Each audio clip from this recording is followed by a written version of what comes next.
Welcome back to the Better Men, Better Ball Player podcast. I'm your host, Trey Cobb. Thank you for joining us here on our 93rd episode, where we get a chance to talk to Coach Todd Fitz-Gerald. Coach Todd Fitz-Gerald is the current head coach of Stoneman Douglas High School in Southern Florida. Stoneman Douglas ended up number one in the country this year, 2021, ranked the number one high school team by perfect game, number two by Baseball America. He was the 2021 National Head Coach of the Year, which is the third time that he's won this award. He won in 2008 and 2016. He was the Florida Coach of the Year. It's the second time he's won this award. So along with being the national champion, number one ranked, he was also Florida State champion, he's won 3 Florida State championships. The second one he's won in the last 6 years. Former head coach at American Heritage, another Southern Florida school, where he was the Florida State champion in 2008. In 2008, that's when he was All USA Coach of the Year as well. He has nearly an 80% winning percentage at .446 and .119. Coach Fitz-Gerald has been top 50 in the country 12 years in his 20 years as a head coach. He's had 32 players drafted in professional baseball. Man of integrity, high character, extremely competitive. We talk about that a lot here in the conversation. And they're all about teaching life lessons. And as we all know, he's got great perspective of things. Stoneman Douglas went through a tragedy with their school shooting. And we get into that and about the perspective they have and how they've been able to turn that tragedy into triumph. So I want to thank him for joining off. Just like I want to thank our sponsors, Netting Professionals, Will Miner, those guys at Netting Pros are improving programs one facility at a time. Netting Professionals specialize in design, fabrication, installation of custom netting for backstops, batting cages, dugouts, scoreboards, BP screens, and ball carts. They also design and install digital wall padding, windscreen, turf protectors, dugout benches, dugout cubbies, and more. Netting Professionals continue to provide quality products and services to many recreation, high school, and college fields, facilities, and stadiums throughout the country. Contact them today at 844-620-2707 or info@nettingpros.com. Visit them online at www.nettingpros.com or check out Netting Pros on Twitter, Instagram, Facebook, and LinkedIn for all their latest products and projects. So, thanks for those guys. Check them out. I know as people are starting to get their facility ready, get their things tied up for the spring season, Netting Pros guys can take care of you. So, thanks again. Thanks, Coach Todd Fitz-Gerald, for taking some time for us. Have a great conversation. Ton of things from, like I said, that perspective of the tragedy and how they do that and how it's changed them, as well as then throughout the simple things of like what they do after at bats in their games. So great stuff. And here he is, head coach, Stoneman Douglas High School, Coach Todd Fitz-Gerald.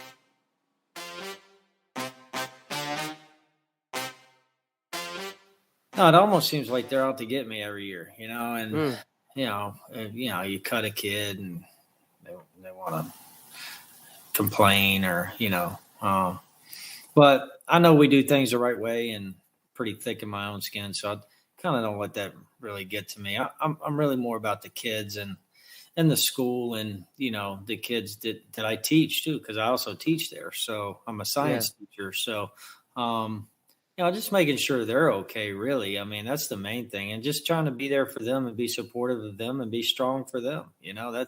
That's really my goal. But I'll tell you what it has made me. It's made me a better coach because of patience. Mm-hmm. I've learned a lot more patience. I've learned to listen a little bit more instead of jump a guy, where I would, back in the day. Now it's like, I listen to him a little bit more now, just because of all the mental health stuff going on. So you never know what a kid's going through, so I'm a little bit more in tune to that. And I think it's made me a better coach in that regard for sure. So you're going to say you're more in tune to like the mental health side of things. So like, have you brought that in like your practice plans every day, or it's just like your interactions with kids? We talk, just interactions, we talk to our kids every day and tell them, Don't be afraid to speak up. I mean, this is your sanctuary. You know, we're on the field for 2.5, 3 hours a night, man. Like this should be your release of the entire day. So you do what you got to do, and, you know, open up and communicate with your coaches. And, you know, something's on your mind, you know, don't be afraid to speak up or say something, or, you know, cause we don't know, you know, we don't know. I don't know what you went through that day. Mom and dad might've had a fight or got an F on a test. You broke up with your girlfriend. I don't know, you know, maybe that's why you're having a bad practice, but, you know, just talk, you know, I think that's important, and being able to listen to that, you know? Yeah. So you said like it makes you a better listener. Yeah. Like you just find time like within like, are you asking questions more when these guys mess up, or like when you would jump a guy, are you asking questions, or you just like walk away? No, well, you know, the good thing is I'm lucky now. So I got a really good coaching staff. And Okay. so as a head coach now, you know, before, you know, when I was younger, I had to do it all. Yeah. Now I can just walk around, man. I'll go walk around and hang out with the shortstops while they're taking ground balls and coach them up a little bit. I'll move over into the outfield and see what they're doing in their positional stuff and talk to them, or walk over to the catchers and say, hey, you know, how's it going? You know, what are we doing today? You know, just being more of a figurehead around those guys and just letting my coaches coach. And I think that's really helped us, and it's helped this program. For sure. You find that, I mean, I guess it's like, you know, you hear all the great coaches say those things. And I guess it's just a matter of, you know, just finding your time, you know, just kind of biding your time to get to that point, you know, where you can trust a guy, and guys like probably reach out to you and say, hey, I'd love to come coach for you. You know, but yeah, it's really nice to be able to have that, you know, kind of facilitate and just manage, you know, manage your guys. But yeah, I've actually got a former player who runs my JV program. So nice. And then I got another guy coming back who was a catcher at University of Missouri, Chad McDaniel. He's doing an internship this spring for his graduation. So, you know, when those guys come back, or the Jesus Luzardos, you know, they live behind the school and they come over and they just come over and play catch and say what's up to the guys, or the Anthony Rizzos come out and they take BP and, you know, it says what's up to the guys. You know, all those things are important. You know, those guys come back and they give to the program. And, you know, when the kids see them, you know, it's like, wow, it's pretty cool. Yeah, that's super cool. Like what are some things that you do to like continue to make it open like that for people to do? Like what does that feel like? What are some things that you maybe intentionally done to create that kind of openness if people want to come back? Well, I've always told my players, don't ever feel like you have to call me to come to practice.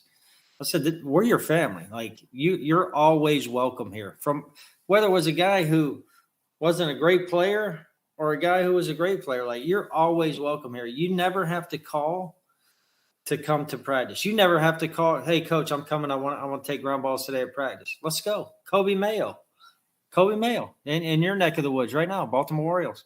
Yep. Guy comes and works out with us all the time on his off season. You know how valuable that is for young guys? Oh yeah. He just shows up to practice. Hey coach, can I jump in and get some beat? Absolutely. Now a lot of coaches don't allow players to do that, nor do they allow scouts to be around as much either. Like I'm an open door. Like I want to promote my guys as much as I can promote them. So, you know, I always have an open door. I'll never turn a guy away that wants to come offer something to our program. If that I think that's just it does, and I think that's valuable for you to say. You know, I think it speaks volumes. You know, like where you are, your open door policy.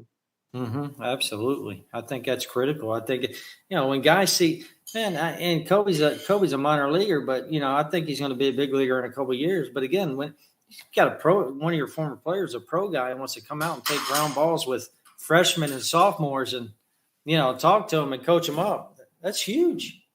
You know, that's huge. And just having conversation, you know, and it's pretty special. Oh, absolutely. No, that's great, man. So I love that. Don't ever feel like you have to call me to come back to night practice. Right? That's awesome. Never. That's great. Never. Yeah, that's awesome. So you mentioned about like just being more patient and things like that, you know, just allowing yourself to do it. Like, did you find yourself like just that patience allowed you guys to maybe have like the route that you did this year? Like, was it because you talk about like getting over the hump, kind of getting there was this, not say getting over the hump, but like did that patience work for you here this I don't year? know. That's another great question, Trey. I honestly believe, and you might fall out of your chair when I say this, but we had angels on our shoulders, Yeah. real angels, and that goes back to what we were talking about earlier before we started with the whole shooting thing. Like, we had angels on our shoulders. I can't even tell you. We were playing Palm Beach Gardens, right? They beat us earlier in the season. We started 5-0. They beat us at our place at home. And we play them in a regional championship game, and their left fielder, I mean, I'm telling you, is going wall to wall, making plays all over the field the entire night. Like, I'm not just talking routine stuff, right? I'm talking like diving, running into a fence, taking a ball away. Like, we're in the last inning, 2 outs. Gavin Conocello gets up, we're down 4-3. Hits a routine fly ball to left field. I'm like, we're sunk, right? Game over. Routine, like, you could have caught it blindfold. This kid catches it 100 out of 100 times, right? Mm-hmm. He takes 2 steps and falls down. Oh. Ball goes over his head. We end up with a double. Shortstop's talking trash to him, right? How they're going to celebrate on the field. My catcher's up, who just struck out miserably the inning and a half before on 3 straight sliders. Good morning, good afternoon, good night. Comes over to me, puts his arm around my shoulder. He says, "Coach, don't worry about it. I got you." First pitch, 2-run dinger, ball game. That was it. Ball game. I can't explain it. I can't tell you why the kid fell down. I think somebody might have came out of the ground and tripped him. I don't know. But, I mean, it was routine right here. Yeah. And he just fell down. Unbelievable. I mean, you got to have luck. You got to have luck in the game, obviously. Florida's tough. You got to win 7 straight to win it all.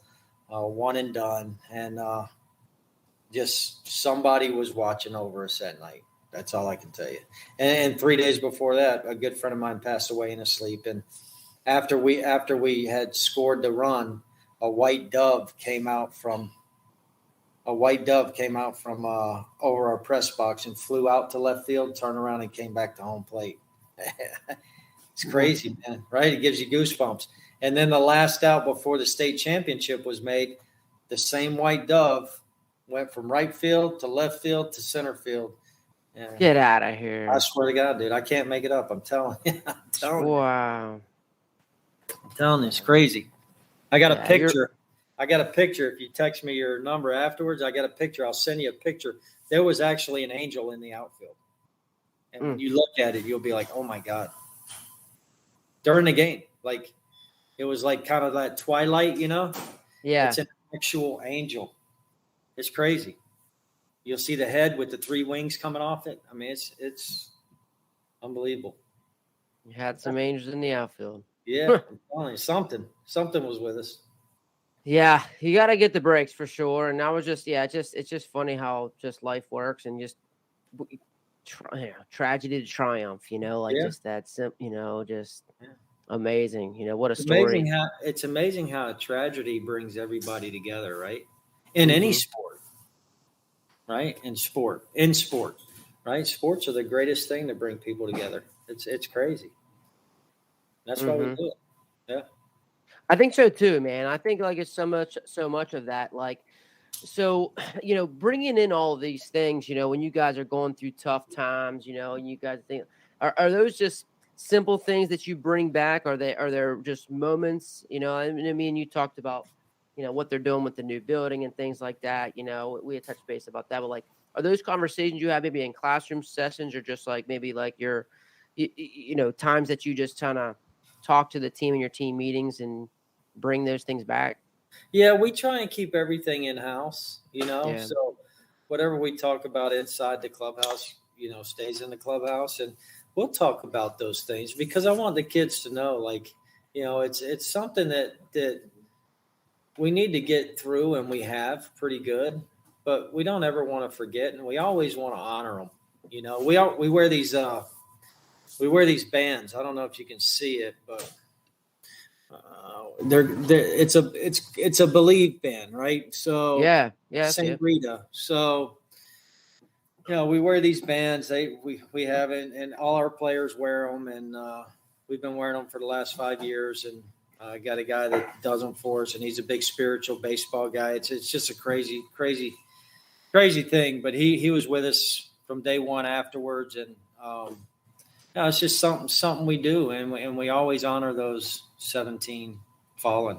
We always have something, whether it's on the hat or on the sleeve or on our wrist. We're always going to honor those kids and those teachers that lost their lives that day. Yeah, for sure. It's definitely a perspective, for sure. Brian came, you think of his perspective posters, like you guys really just need one. Yeah. It was always a great activity for me, perspective poster. Everybody brings something, perspective. So what? You strike out. So what? Have some perspective on things, and it's like, you guys don't need everybody, you have that one common, thing. And it's such a great perspective. It allows you to, like so many high school teams and high school players being able to get over their failures, their mistakes, being able to just handle it better than the next team typically is going to get you in a better place to win the game.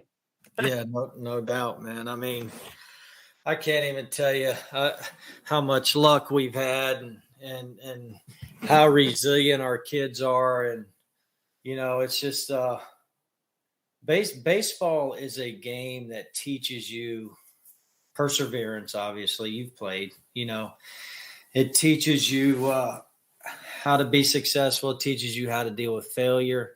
It teaches you how to be tough, it teaches you how to be level-headed. You can be 0 for 4 strikeouts and come up in your fifth at bat and hit that walk-off, and nobody remembers the 4 strikeouts, right? That's it.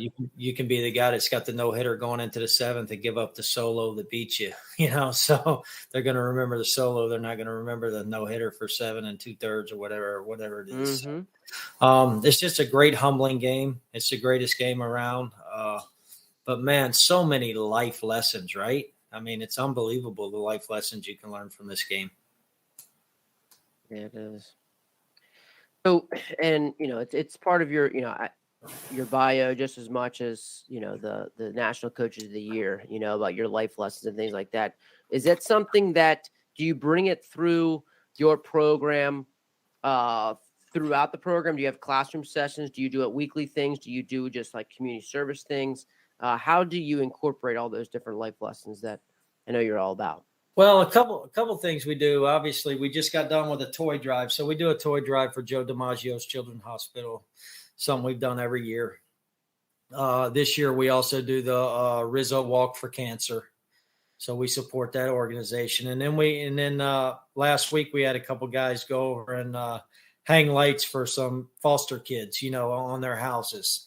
So I just want them to understand that there are far major things in life than winning and losing a baseball game that you're gonna take with you as you move on in your life, whether it's being a father, being a teacher, an educator, being a professional in whatever you do. Just learning that, understanding that you guys are very lucky to be able to do what you do when there's a lot of kids in your position that can't get out of bed because they're dying of cancer, because they just don't have the way to get to practice. They don't have clothes. They can't afford a good meal. You guys are very fortunate to have what you have, and don't ever take that for granted, because it can be very humbling and it can be taken from you in a minute. You never know. I just want our guys to be the best version of themselves, right? To be the best version of yourself every day, and don't try and be anything different. My resume is great, but my resume is my resume because of the players that I've had play for me, not because of me. It's because of those players. They've made me the coach that I am, and I appreciate them for that. Awesome. So would you happen to say, like, it sounds like a mission statement for me, like, want your players to be the best version of themselves and don't be anything different. Right. Sounds like your program's mission. I don't know, man. You know what? That's good. We have this saying, though. We have this one saying. It's INAM. INAM. It's not about me. Be the best version of yourself every day. Love your teammates and respect them as they will respect you. So that's what we try and, that's INAM. INAM. It's not about me. Yep. It's not about me. Yeah. No, just little quirky things like that, I guess. So how did that come to be? How did that how did you end up incorporating that in the program? Is actually from one of my older coaches, Coach Bonner, who was actually my little league coach. He's been at Douglas ever since it opened. And we have these whiteboards in the dugout. So on game days, we do, quality at bats. Guys go in there and they write down, what they did in the at bat, what pitch they saw, blah, blah, blah. They grade their at bat, A, B, C, D, so they can look at it for the next at bat. And then he's just an old Vietnam veteran. Had a cup of coffee with the San Diego Chargers. Just a great human being, and put that up there for us one day, and it just stuck. Because it's really not. It's not about me. It's about us. Yeah, going right, and that's kind of like with this whole podcast thing. We just kept on because I'm like, it's not I just can't wait till my next good conversation. Like, I couldn't wait. Like, I literally text you, like, I can't wait. Like, hey, it's coming up. Like, we're getting ready to have talk some baseball. Right. That's it, man. Like, that's been a very common thing throughout the great guys that I've had a chance to talk. Like Ray. Like it just, Pudge, and you talk with these guys, man. It's just it's not about us. It's about us. It's about having this great game and keep moving forward. I would love to get into more of these whiteboards for fun. I love, you already tickled my curiosity about like the QAB. So just a little bit more clarification. If I heard you, after everybody's at bat, they will come in and they will grade their at bat right then during the game. Yeah. After they get done their at bat, they come in and they do that on the board. Yep. Yeah. So for every single one of their at bats. Yep. Yeah. And so so they're looking at it during the game. So you're not necessarily like doing like a journal after the game. It's just like, nope, we're just going to do it right here after your at bat. Yeah. So they come in, they get on the board. And they'll put a grade or they'll either put a Q or they'll put an A or an F, and, they'll write down the at bat result. And, next time they go up, whether it's third inning or whatever, they'll go back, see what they did in that at bat, maybe the pitch that beat them on the at bat, what the count was. We do tendency charts. I got our pitchers. They do tendency charts. We have a process where when you're on deck, you're taking live swings or you're timing the guy up. When you're in the hole, you're studying, seeing if you can pick up, certain grips, certain tells pitcher does. Maybe you can relay it. One thing I won't tolerate is when a kid strikes out or gets out, is if he doesn't come back you just got out and I'm on deck and I go give you a fist bump and you walk right by me and don't give me a fist bump back. That's not acceptable. That's not being a good teammate. That's selfish. And those are things that we'll talk about either during, or I'll pull them in the clubhouse and talk to them about it, or, we'll talk about it after the game. So, just little things that give us a little bit of advantage to be successful. Our pitchers are the best cheerleaders we got.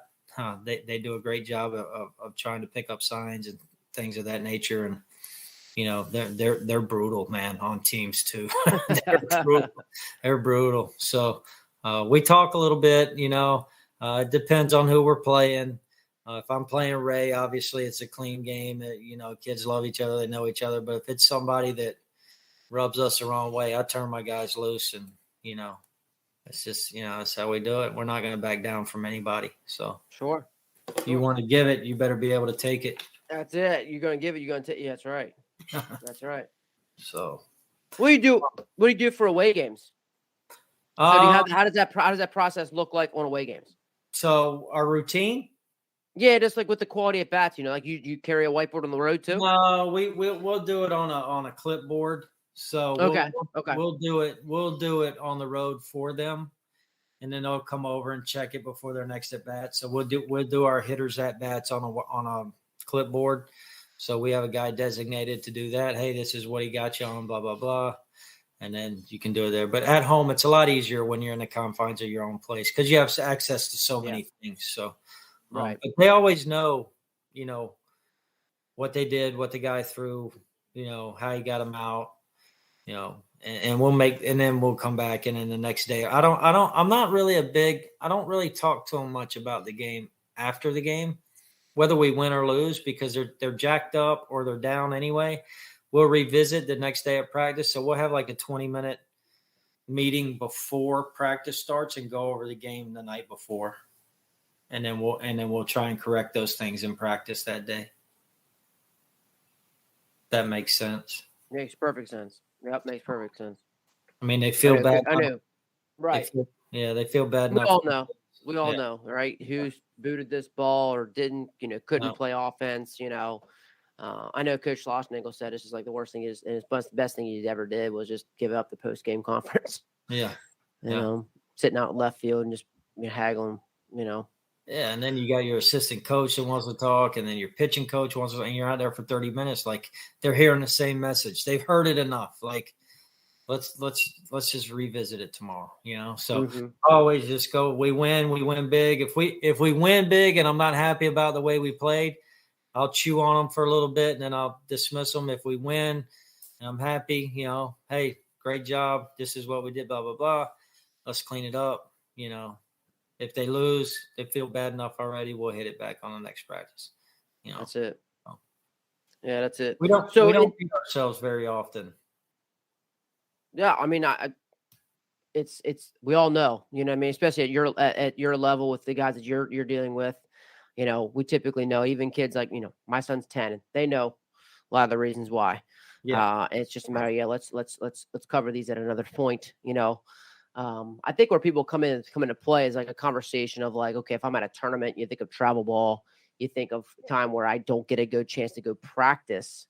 What would that look like? So like, let's think of in terms of that, like if you coach a travel team, you're in a 3-4 game tournament, even, let's, have a chance to do that. Would your post game still look the same?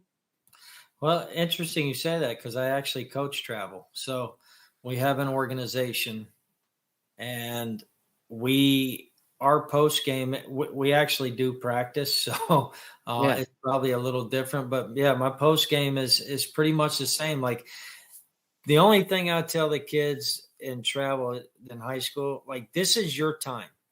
Like, this is where all the colleges are here. This is about me going to Trey Cobb and promoting you to his institution. I'm going to tell Trey that you're a grinder, that you'll win for him, you're great in the classroom, you check all the boxes, you hustle on and off the field, you handle the bat well, you're a great defender, and then you go out and play and do 3 out of the 5 things wrong that I told him you do. He's going to look at me and coach, you're crazy. And then he won't come back and see another one of my players. So I have to be honest with the coaches that I talk to about the players that I'm promoting to them. And the kids have to understand that. You have to understand that not everybody's a Division I athlete. If you're a D1 guy, you better be a dude. If you're a Division II dude, you better be a dude. D3, you better be a dude. In AIA, you better be a dude. JUCO, you better be a dude. So just because it's not D1 doesn't mean that you're not a good baseball player.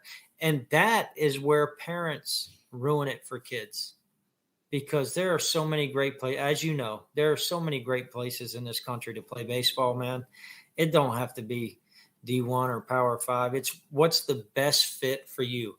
I want to go play for Trey Cobb because he's the kind of coach that I want to play for after I've built that relationship on the phone, or I've gone to see that institution. Like, that's where I want to go. I don't care where it is. I'm going to play for that guy. You know what I mean? Absolutely. Kids make decisions Kids make decisions nowadays just based on baseball.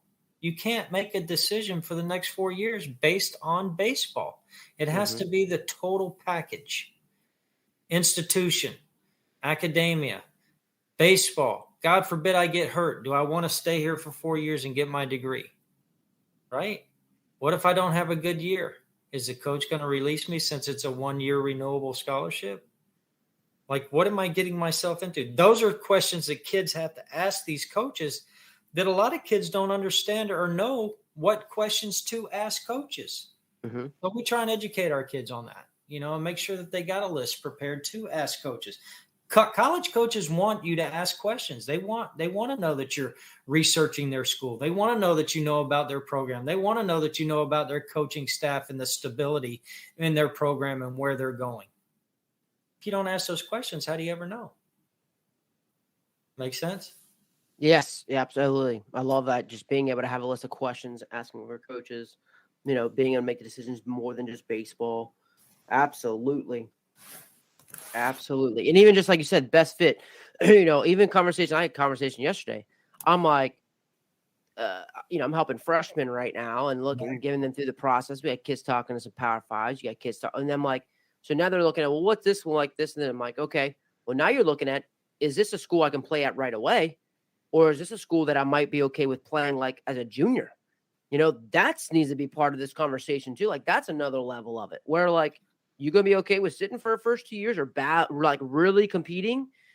Because yeah, you can be a dude, but like you get there, there's going to be other dudes there and you might not play right away. Right. But you know what? I that's a great thing to say, but also another great thing to add to that is I'm a dude freshman, right? I'm being recruited by this school. So, okay, I got an opportunity to go in and compete, right? So, okay, I'm a shortstop. I go in and compete, but I got a first rounder in front of me. So I want me. So now I'm thinking, okay, here comes the light. You know what? I know I made the right decision because this guy's going to teach me and bring me along for a year. He's going to bring me along. He's going to teach me. And when it's my turn next year, I'm going to be ready because of the lessons that he taught me. I want to be pushed every single day as an athlete. I don't want to go in and be the guy. If I'm not looking over my shoulder or if I'm not being pushed, how am I getting better? I want to be a top round draft guy. How am I getting better if I'm not getting pushed every day? Right? Absolutely.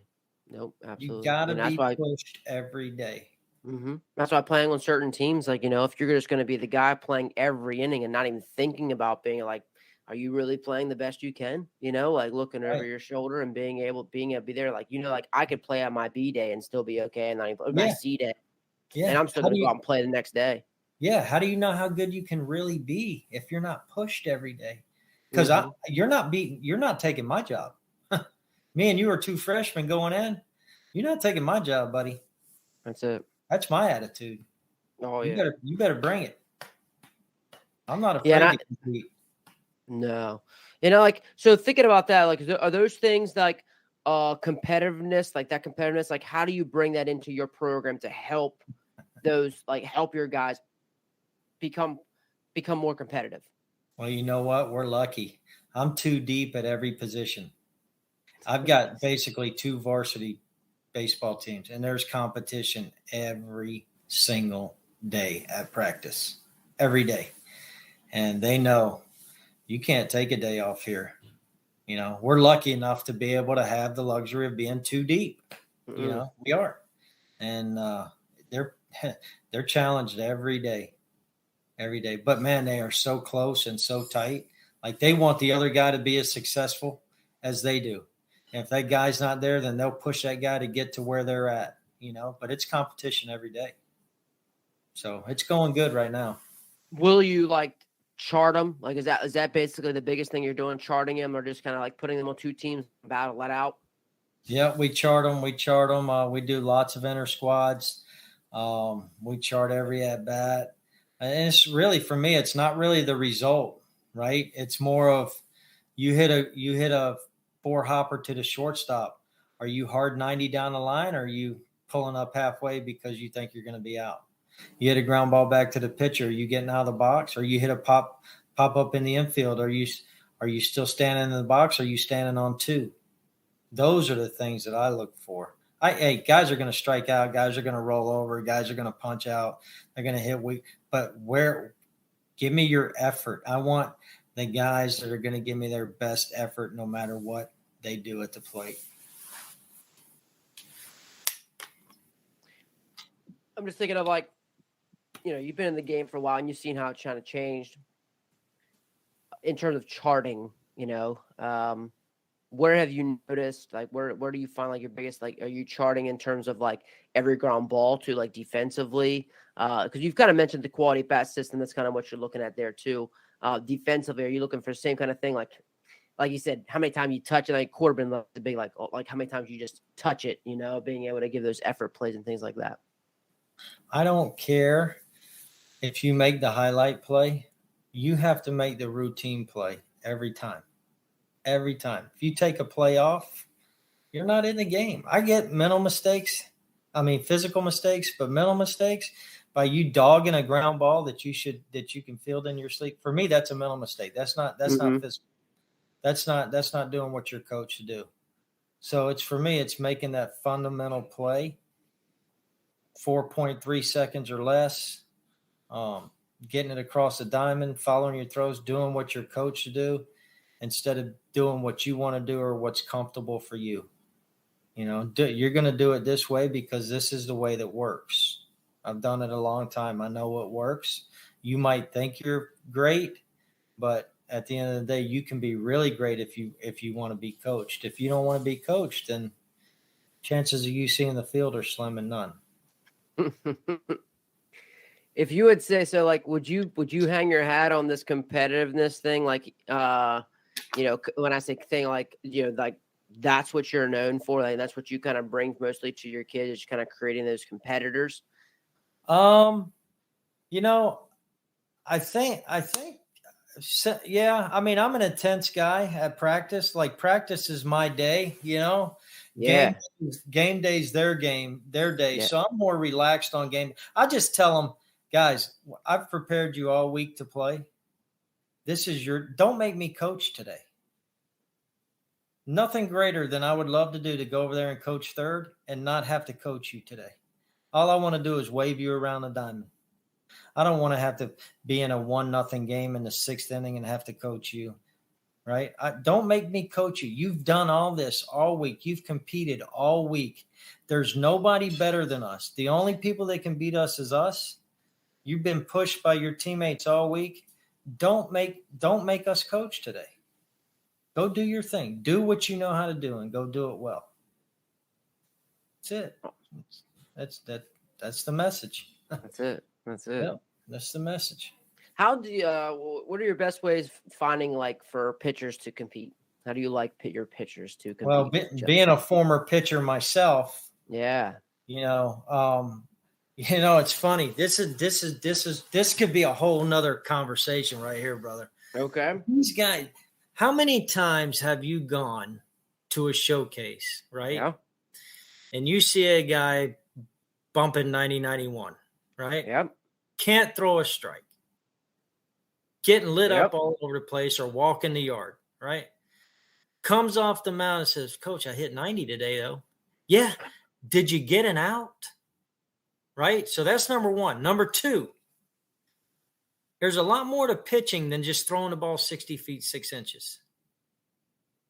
Can you command? Can you control the running game? Can you field your position? Can you slow the game down when there's runners in scoring position? Can you slow the game down when there's runners on base? Do you know when to pick? Do you know not when to pick? What's the best time to pick? What's the greatest chance for a runner to run, right? Do you know this? No, you don't, because you're all showcasers. That's what I call them, showcasers. There's a lot more to being a pitcher than just throwing a ball 60 feet, 6 inches. And the quicker you guys learn this, the better we're going to be as a program and the better you're going to be as a pitcher and the more recruitable you're going to be because you understand how to control emotion, how to control a game, stay in the moment, be in the moment, want to be in the moment, and know that you're the best guy on the mound that day and nobody's going to beat you. It's competitive fire. And if you don't have competitive fire, go play another sport. That's it. Bottom line. Guy hits a home run off you and walks it halfway down the line. The universal rule is, right, you're going to buzz the tower. You might drop the next guy, right? These kids don't know that. You tell a guy to go up and in on a guy, and he throws it up and away because he's scared to hit a guy. Look, if you looked at me the wrong way, I'm dropping you. Right? Back in the day. I'm dropping you. That's it. Yeah. I'm not throwing. Right. I'm not trying to hurt you. I'm sending a message. I'm going to hit you. I'm going to throw from the waist down, but I'm dropping you. I'm going to let you know. You're on notice. That ain't going to happen here. You know what I mean? Heck yeah. So be competitive. We had a kid. This is a funny story. This fall, we were playing a team, and we had a kid who's a pitcher, and he's a really good pitcher on our JV team. And kid got out and on the other team and half-assed it down the line, came back and ran across the mound. Like not around the mound, across the mound that I own. Ran across the mound. And my guy didn't do anything. I called timeout. So let me tell you something. This is your house and your field. First base, and our first baseman's like 6'3". He's a donkey. And I said, and you, pointing my first baseman, I said, you, my third base, I said, you allowed that kid to run across the mound. And as a pitcher, you allowed that kid to run across the mound. What does that tell the other team? It tells the other team that you're soft. Ain't nobody coming across my mound. You might catch a forearm or something, or next time up at bat, you're going to catch. But no.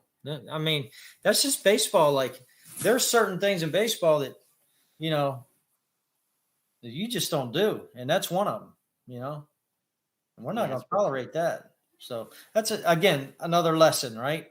Yep. Stand your ground, stick your shoulders out. Know that you're a man. You own that circle right there. That's your circle. Nobody comes in that circle. Nobody. That's something. Yeah. To walk across that mound. Ha! Yeah. Yeah. Like, no big deal. I'm like, what? I looked at my coach. I'm like, did that just happen? Yeah. I'm like, oh my God. Wow. So, yeah. Shoot. There you go. Yeah. So instilling more like those inner squads. Let's say, okay, let's put them in a good game situation. You say you have inner squads a lot. Are these let's say those situations? Are you putting them in situations? Do you like your own guys to pitch? Being a pitcher like yourself, do you feel like have you trying to do different things than what you thought like maybe that you had done? So about once a week we do this thing called a challenge period, right? Okay. So a challenge period is we'll get all the hitters by the turtle, and I'll put a guy on the mound and put a runner on second base. 1 out. Put a defense out there, 1 out. And it's pitchers on one side, hitters on the other side. And they will go back and forth at each other. And the pitcher's got to win it or the hitter's got to win it. And, sometimes I'll put a closer out there. Sometimes I'll put a guy out there that has trouble with a runner on second base. Just trying to get them to understand, the mental side of the game. Like, it's not about the strikeout. It's about the situation that's in front of you. And how are you going to handle the situation when you got 800 people in the fans in your ear? Are you going to be able to tune it out and lock in? Or are you just going to wilt and give it away? And those are the guys you find out who can pitch for you and who can't. So it's just called a little challenge period that we do from time to time. Will you give them a set number? Will a set number of hitters to do that? Or is it just a matter of a couple outs that they're going to get? Do you have a couple pitchers that you want to do it, or you just have one guy? No, it depends. It depends on the day. 3 hitters, okay. 1 out, okay. Runner on second base. Win and run on second base. Win and run on second base. And you want to see a guy, like you might that day you just like, hey, I got to see you do this because this hasn't been very good. Yeah, like I have a guy that's not very good at holding runners at second base, right? So I'll throw that guy out there. Dude, don't let this guy steal third on us. Now you steal third. Now we got one out with a runner on third. That gives them a lot more chances to score, right? So just just things like that, or guys that I know that are timid, or that just aren't experienced enough. Just throw them in the fire, man. Just try and just toughen them up mentally, not physically so much. The mental side of it, because it's such a great mental game, isn't it? It's unbelievable. Oh, yeah. I always love that question. Like, how much do you think this game? How much do you think is baseball is mental? Like love telling kids that. Love asking that question. Yeah. One of my favorite questions to ask. Just thinking about love and then the answers and how they look at you and like, oh man, like, yeah. And then like, oh, really? You think that? And and you're this, showcase kid, or you're this, and you can't deal with a striking out. Like, yeah. Think about that. Or you don't know how to position yourself on a ball hitting the gap, and you're the shortstop. Are you yelling to your second baseman, double cut, or are you just standing around, watching the play and just getting the ball? Like, what are you doing? Are you leading the infield? If you're the shortstop, you got to be the leader of the infield, right? You got to be talking. Hey, man, I want to know what I'm doing before the ball's hit to me. What am I going to do with the ball before it's hit to me? What's the situation here? Those are things that we try and instill in our kids in practice. Think a play ahead, and don't ever be satisfied with getting one out. Just because we throw a guy out the plate, there might be other guys on the bases trying to advance. Like, dude, get that out and pop up and look to make another play. Don't just be satisfied with making the out. So. Just one other thing, just curious thing about the challenge period.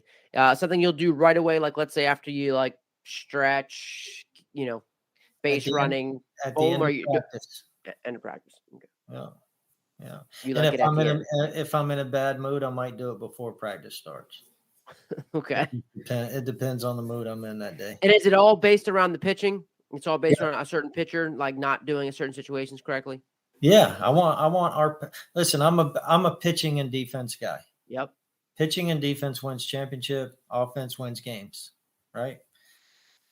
You win championships by pitching and playing great defense. Offense is going to win a lot of games for you. But I don't want it to be on the offense. I want it to be on because we pound the zone, we throw strikes, we play fast, we play hard, and we make the plays. And we beat guys on and off the field. You win championships by playing pitching and defense, period. I don't care what anybody says. Not so much in the NFL anymore, but baseball, it's still pitching and defense to me. And it doesn't matter if you throw 90 or 80, man, you got to pound the zone. Just pound the zone. Guys will get themselves out in high school. Yeah. They'll get themselves out. Just pound the zone. So with pounding the zone, what is a way, like, are you charting that? Are you giving them consequences bullpen wise? Like, how do you incorporate more strike throws? How do you teach command? I think pitching's repetition, right? So I have a really good pitching guy. He handles all the pitching. I've kind of stepped out of that mold over the years. I used to control the entire pitching staff. I don't anymore. I might call 3 or 4 pitches in an entire game. I think it's an art to call pitches, especially at the high school level. A lot of high schools are very predictable in how they throw pitches. We love to throw inside. There's not a whole lot of schools that I play that throw inside. So I'm gonna tell my offensive guys automatically we're gonna eliminate the inner third. Like, we're not even hunting pitches on the inner third. We're going to do damage with balls up in the zone or balls away or hangers or mistakes.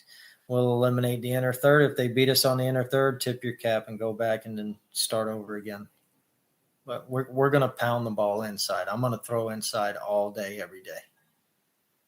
And because, again, it's a lost art, right? Now these guys are throwing 100, 102 mile an hour. A lot of those guys are afraid to throw on the big league level. They don't throw inside as much because the control factor, right? There's a lot of guys that just throw in the big leagues, right? Just because they have arms. There's not a whole lot of great pitchers in Major League Baseball. There really isn't. If you look at the numbers, there's not a whole lot of great pitchers anymore. There's no Tommy Glavines. There's no Greg Maddux. There's no Nolan Ryans. J.R. Richard, even back in the day. Ron Guidry, Andy Pettitts. There's Roger Clemens. There's not a lot of those guys anymore. It's 100, 102, and let it come out. And that's why I'm still all for that. I know that whole sticky tape or whatever they were using on. If a guy throws 102 and he don't know where it's going, I'm okay with you having a little sticky on the ball if it's going to give you control. I'm okay with it. Still got to hit it anyway, right? Yeah, that it's crazy. Nobody your starters don't go 5 innings anymore. They don't go 9 innings anymore. Me and you growing up as a kid, man, we used to throw 9 innings, no big deal, come back and close a game the next day. I never had an arm injury back then, I just don't think that there's so much in analytics nowadays that baseball's all analytics, with the whole launch angle. That's a whole nother discussion. The heavy ball and the throwing and the velo, and I want guys that can pitch, man. I want artists on them. That's the best way I can put it. I want an artist on the mound. That's who I want to win a game for me. My state championships, I didn't win my 3 titles. I didn't win with 90-mile-an-hour guys, man. I won with a guy throwing 81. I won with a guy throwing 80 who threw a changeup every 3 out of every 4 pitches. I won the state championship with a guy that could spin it. Wasn't the 95-mile-an-hour guy. Anybody can hit a fastball. It was the guys that knew how to pitch, man. The mastery. It's fun to watch. Those are the guys we want to develop. It's not normal for kids to throw that hard this young. They're going to break down eventually, right? Mm-hmm. It's just not normal. I'd rather have a guy at 88 than a guy at 97 that don't know where it's going.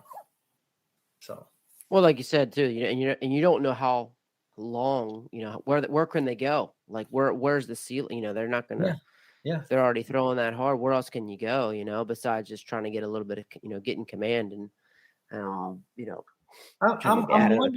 I'm wondering what the average lifespan of a major league arm is nowadays. A guy that, there's no 12, 15, 16-year veterans anymore, wonder what the average age of a guy in the big leagues is on the mound nowadays. I bet it can't be 5 or 6 years at the most. No, I don't know. It's a good question, right? It's a good question. Yeah, it's a good one. Verlander comes to mind, but he's an artist. Yeah, he's true. A pitcher. He's not a thrower. True. I mean, he's a guy that's going to go out. He can go out and give you 9. He's not. I'm talking about the guys that come out of the pen for an inning and. Now it's 6th inning, 7th inning, 8th inning, 9th inning guys. Nowadays, everybody's a specialist for 1 inning. Yeah, and that's why you wonder, like, is it the players' fault? Because the players aren't putting themselves in those games either. Right. The situations where it's like, you think if the guys are making these decisions, that's where you're not allowing the kids to become maybe the artists, like you're saying. Correct. Right. They're so enamored with the velo. Nowadays, you can strike out 250 times in a year and hit 30 bombs, and it's okay. Mm-hmm. There's no Tony Gwynn's, There's, my boy Nick Castellanos had a great year, and he better get paid this year. So anybody's listening, you make sure you pay him. Like he played for me. Like, you better pay that guy. That guy's a baseball player. He can hit. JD Martinez, those guys can hit. But nowadays, you get guys that, you strike out 250 times and hit 35 and bat 240 and have a great year. Before, if you didn't hit 280, 290, that's a down year, I bet there's a lot more guys hitting under 300 than there were back in the day, guys hitting over 300 that could really handle a bat. Nobody hits and runs anymore. I mean, the shift. Look at the shift. Why can't I? Yeah. Why can't I? If the guy's playing north of second base, why can't I just hit a ground ball? Because you're not getting paid to hit a ground ball. You're getting paid to hit a home run. Well, shit, Yeah. So are these the kind of things that like? So Stoneman is gonna is going to bunt? Are you're going to hit and run? You're going to basically do whatever the game dictates that you guys need to do? I'm pretty much. I mean, I'm pretty much. I play by the book sometimes, but sometimes I play on gut. I play on gut. There's some years I'll bunt, some years I won't. Like this year, we probably won't bunt at all. I think we got 9 hitters that can swing it. Like I won't. I don't want to bunt. Like if I got a guy on second base late in the game, probably gonna let the guy swing. In years past, I'd bunt him over and try and get that tie and run or whatever. But it kind of dictates the pace of the game and how the game's going and how I feel. As far as the guy, what's he done earlier in the night? Do I think his head's in the right place, or do I pinch hit him? Yeah. But I like when we take a lead, I like to put my foot on the gas. I try not to coach for the first 4 or 5 innings of a game if I don't have to. Just let the game come to us. And then if I have to coach at the end, I will. But again, like I told you earlier, I don't want you to make me coach on game day. Like that's your day. I did all my coaching this week in practice. I want you to go out and play the way you're capable of. Don't let the coaches coach. That's cool, man. It's a great way to say it. Augie's thing, he always talked about, play like you're in a sandbox, but like, yeah, that's a great way to say it. You're really putting it on them. Like, I don't want to coach today, being able to do that. So that's great. So do you teach like through your inner squads, and like, how do you teach it? Like when you're not like, let's say you want to allow them just to kind of free reign during the inner squad. No. They don't ever get free reign. Well, you know what I mean? Like you said, you're not really trying to coach necessarily. So how does that come across during an inner squad? Well, then to make those decisions, you know what I'm saying? So in the fall, right? We tell our guys, we're not going to give you signs in the fall. Okay. Everybody here's got the green light. How do you know if you can steal if you never try and steal? Right? Everybody's got the green light. So from as far as running the bases. So if you want to try and steal, we get thrown out. It is what it is. How are you going to know unless we know? And then we'll give them things, or we'll work on things. I got some good base running stuff earlier this fall from a friend of mine who's a coach, a junior college coach, where my older son goes, and it's really, really good stuff. And it helped us. I think we stole like 18 bags at third, like from second to third in the fall. Nice. In 16 games. And last year we might have stole 4 bags, from second to third. And we like to run. I love to run. But I think we've got a pretty good system in. And, I want those guys to be able to run. I want them guys to communicate with yourself. Talk to each other. Like, you guys have to know each other. Like, on a hit and run situation, you got a hitter and a base runner can look at each other and just be a nod. Like, hey, I'm running here. Okay, good. I'm going to protect you, if I can, like just things like that. I want to see them play baseball. I don't want to see them be robots. Maybe that's probably not even the right word to say, but yeah, like, I don't want them to rely on coaches to make decisions for them in the fall. I want them to make decisions on themselves, good, bad, or indifferent, and then we'll talk about it. The only thing that we don't allow them to do is we always call pitches. I just think that we're smarter than our catchers, and I have a really good catcher. And he's special, but again, at the end of the day, he's got a lot of other things to worry about. So we'll call pitches in the fall, mostly.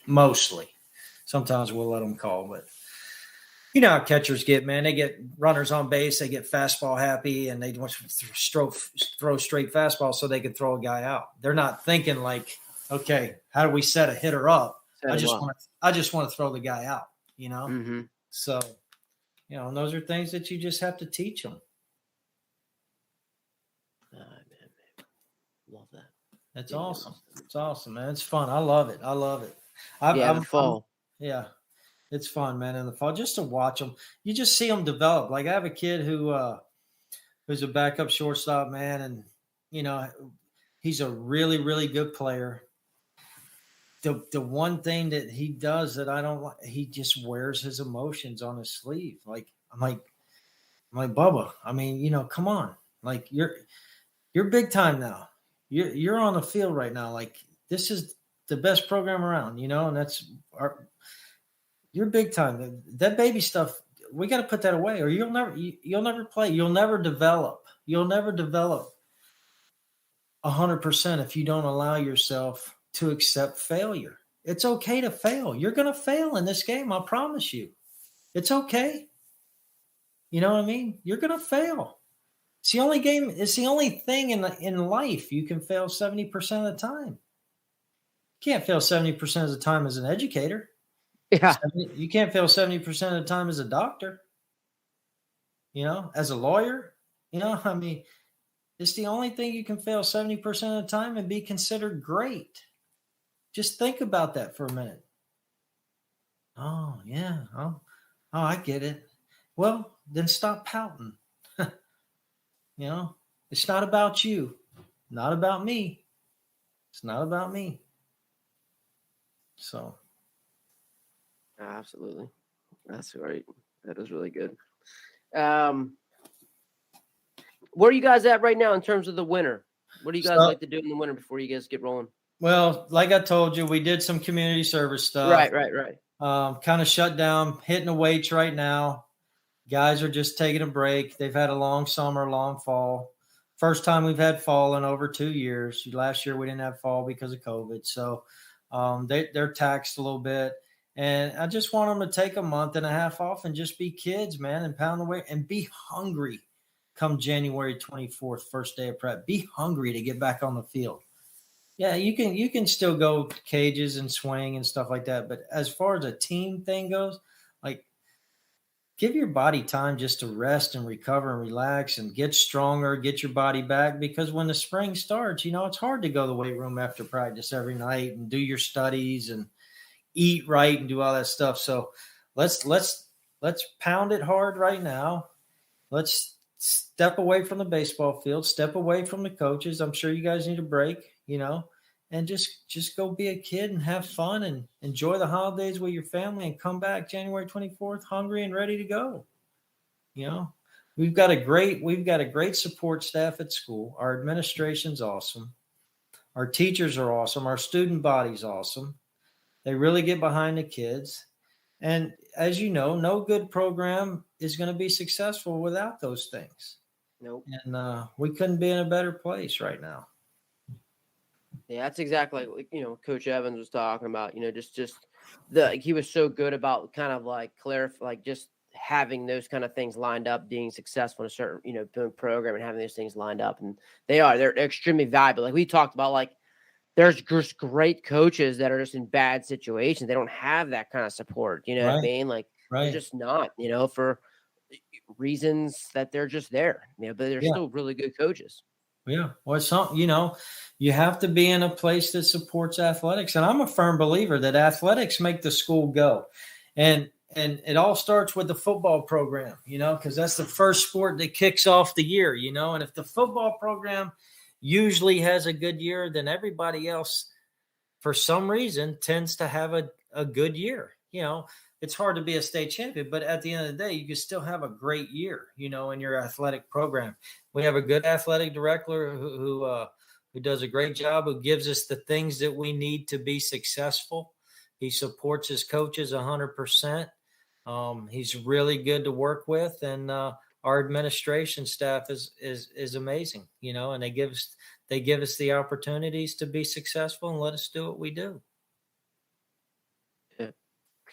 In terms of booster clubs, like you guys have your own booster club. How does that work like within your school? We do. So our county doesn't have a lot of money set aside for athletics, probably in the whole county, right? So we have to do all of our fundraising within our booster club. So whatever we need, whether it's equipment, baseballs, whether we're going on trips or whatever. So we have our own booster club. We do fundraisers, for whatever we need. And it's usually about $60,000 or $70,000 a year that it costs to run our program. Uniforms, cleats, we buy the kids do a good job. They sell banners. We do.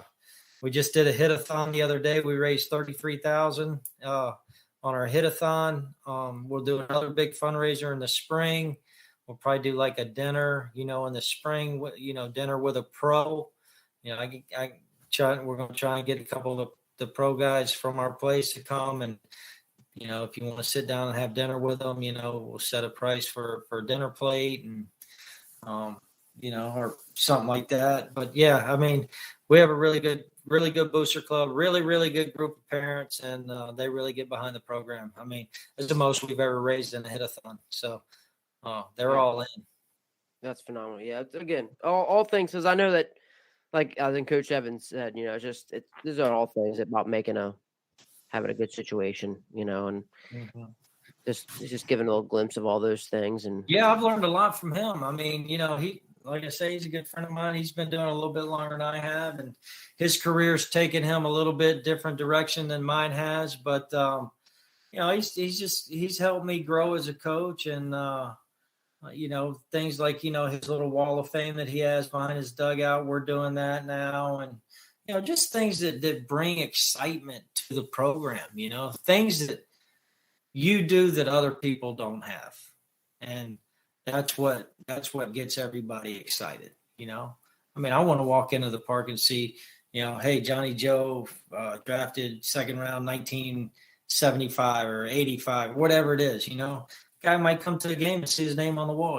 Then he might start coming more. So, it's just promoting those guys and letting those alumni know that you're supporting them too. So that's important. Yeah. No, that's great. That's great. So, like, you have any other examples? Like, you're doing the Wall of Fame. You're doing anything else to bring that excitement to the program? Yeah, we're actually we're trying to do some field renovation stuff. I'm getting my entire field redone probably this week. It's about a 4-day project. And then we're getting brand new, hopefully we're getting new fencing. We're going to raise the fences to 8 feet, and then we're getting new windscreen all the way around. We're going to try and put like a mezzanine bleachers on top of the dugout, maybe cover the batting cages. That's always been my goal from day one. I've been here. So I really want to get that covered so we don't get rainouts. But, Anthony Rizzo donated lights for us a couple years ago. We named the field after him. So, we got some things going on that we have more than most. We have a full clubhouse for our players and lockers and all that stuff. So they've got it better than most. And like you said, through the trips you guys are going to take and the gear you're trying to raise and stuff like too, I think all that's bringing excitement to the program. That's great. Absolutely. Again, I just think the more people just hear, the better we can just kind of help people and continue to grow those kind of things. So it's great to hear great programs and what they do. Yeah, for me, it's really not about. I mean, people say all the time, like, all you want to do is win. All you want to do is win. Guys, and at the end of the day, yeah. I mean, I do. I do want to win. But at the end of the day, I also want my players to go off and be collegiate athletes. And when they go into a college program as a freshman, they're college ready. That's my biggest goal for our players. When they leave my program or when they leave Stoneman Douglas and the work that all of my coaches have done with them, they're college ready. And that's the greatest compliment I can have when a coach calls me and says, man, this guy can play. I said, I told you, he can play. I don't want to send him back college ready to a program. And I think we do a good job of preparing those kids for that. I'm sure you do. Oh man, I think that, here we are an hour and a half in already, man. I think that's a great way to send off. Like I said, the best comment you can get is just having them college ready, going off to college, but being ready for that.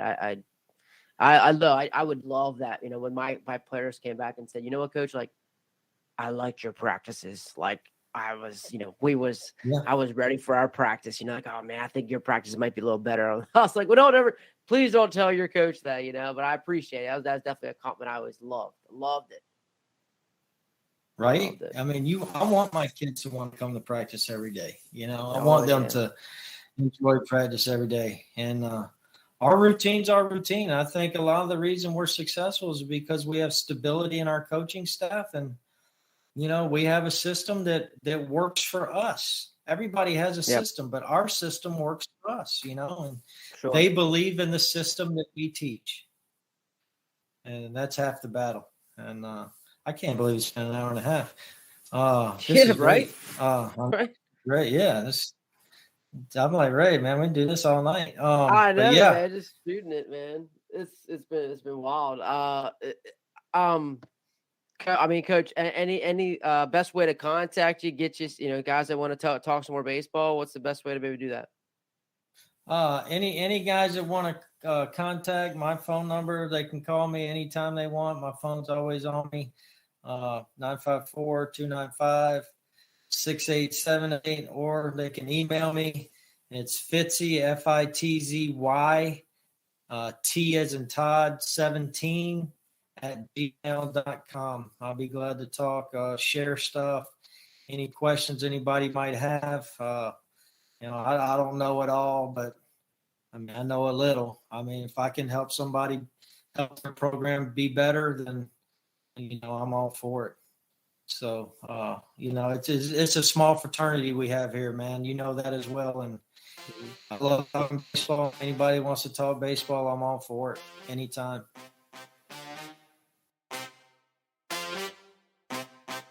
Coach Todd Fitz-Gerald, just had a great conversation. Being able to go through a bunch of stuff, just here at the end. I just love this thing about a great compliment about having his kids college ready. It's one thing to get your kids to college, another thing to have them college ready, and not having such a culture shock when they get to a good program. And that's what he's trying to do. I thought that was a great comment. I loved how he gets into just building excitement around a program, talking about being competitive pitchers, his quality at bat system after they're doing that after bat during a game. I think that's a really interesting point to make, and to keep them involved with how they're doing. I think especially when you think about guys making adjustments all the time, I think, how are we helping them make adjustments, right then and there, like he's allowing them to help them see what's going on during the game specifically, right, putting them on that chart, writing it down after their at-bats. Einem, it's not about me, and, continues to hound that down. Love his community service, and his open door policy, promoting these guys to come back as much as possible. Just being able to then bring in how his perspective from his school shooting has really changed his perspective on things and changed his making more patient, and then allowing them to just handle themselves and understand about their mental health and helping kids through those things and taking time for that.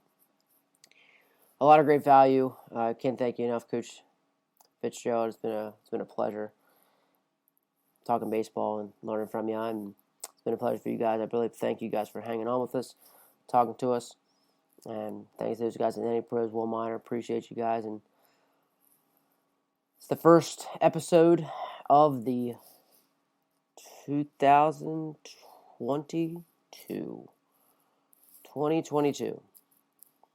Pretty incredible. So, looking forward to the ABCA. Looking forward to this coming year as we continue to get better. So, until next week, keep getting better.